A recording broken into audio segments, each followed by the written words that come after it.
ஆனா முகேஷுக்கு ஒரே ஒரு குறை தான் இருந்தது. அவருக்கு வாரிசுன்னு சொல்லிக்க யாரும் கிடையாது. இங்க பாருப்பா, இப்ப நீ இன்னொரு கல்யாணம் நிச்சயமா பண்ணித்தான் ஆகணும். அதுவும் இல்லாம உனக்கு வயசும் கூடிக்கிட்டே போகுது. உனக்கும் கல்யாணம் நடந்து 10 வருஷம் ஆயிடுச்சு. அது உண்மைதாம்மா. அது மட்டும் இல்லப்பா, உன்னை பாக்குறவங்க எல்லாம் தாறுமாறா என்னென்னமோ பேசிக்கிட்டு இருக்காங்க.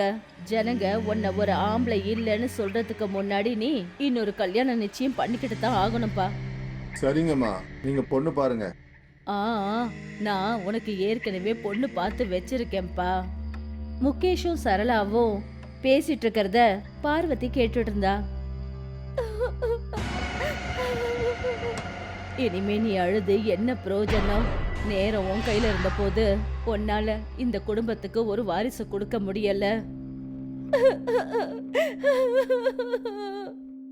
ஒரு மாசத்துக்கு அப்புறம் முகேஷ் ருக்மணிய 2வது